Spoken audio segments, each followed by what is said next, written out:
আসসালামু আলাইকুম। আমি doctor Nazrana Fatema, homeopathic physician Ashifa homeo সেন্টারের পক্ষ থেকে আপনাদের সবাইকে জানাচ্ছি আমার আন্তরিক অভিনন্দন। আশা করি সবাই ভালো আছেন। টিউমার হচ্ছে কোষের অস্বাভাবিক বৃদ্ধি। তো এই টিউমার হলে অনেকেই মনে করেন যে এটি অপারেশন ছাড়া বেশিরভাগ কেসই ভালো হবে না। তো আজকে আমি এমন একটি কেস আপনাদের সাথে শেয়ার করব এবং ভিডিওটি আমি আপনাদেরকে দেখাবো যে আসলে কত বড় টিউমার যদি সঠিক হোমিওপ্যাথিক মেডিসিন দেওয়া হয়, সঠিকভাবে রোগী সেবন করতে পারেন হোমিওপ্যাথিক মেডিসিন। টিউমারটি আপনারা মনে করছেন যে কেটে ফেললে একদিনের মধ্যেই আমি সুস্থ হয়ে যাব, 5 দিনের মধ্যেই আমি সুস্থ হয়ে যাব, কিন্তু টিউমারের যে কোষগুলো এগুলো কি ক্যান্সারাস না নন ক্যান্সারাস প্রথমেই বোঝা যায় না। দেখা যায় যে তার টিউমারটি এত বড় সেটিও নন ক্যান্সারাস থাকে অনেক সময়, আবার ছোট একটি টিউমারও ক্যান্সারাস হতে পারে। তো আপনার টিউমারটি যখন কেটে ফেলা হয় তারপরেই কিন্তু সেই কোষগুলো নিয়ে পরীক্ষা করে জানা যায় এটি ক্যান্সারাস কি নন ক্যান্সারাস। তখন যদি ক্যান্সারাস হয় সেই রোগীটির জীবন দুর্বিষহ হয়ে ওঠে।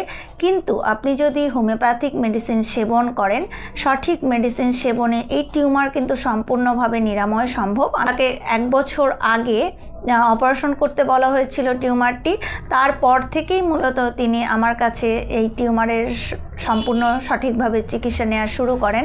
তার আগে তিনি যে চিকিৎসাগুলো নিয়েছিলেন সেটি তার অন্যান্য কমপ্লেনজনিতও ছিল।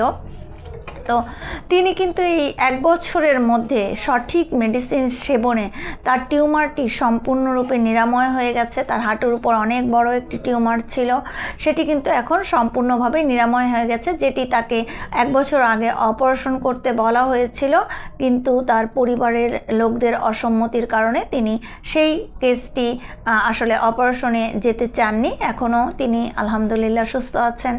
এখন তার যে কমপ্লেন সেটি সম্পূর্ণভাবেই নিরাময় হয়ে গেছে। আমি নিরাময়ের কেসটিও আপনাদের সাথে শেয়ার করব। তো ধন্যবাদ সবাইকে। এই যে এভাবে বের হচ্ছে না, এটা তো অনেক বড় ছিল। এইভাবে হ্যাঁ, আপনি আস্তে আস্তে করে চাইবেন, তাই তো অনেক বের হবে। এই যে ওই দেখো দাদার বের, ওই দেখো দাদার ওখান থেকে পুজ বের হচ্ছে, দেখছো?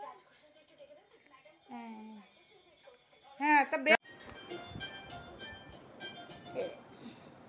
এই এত বড় ছিল না, এটা এই এত বড় ছিল এটা। এবার এই জায়গায় মুখ হয়ে সম্পূর্ণটা সেরে গেছে আর নাই।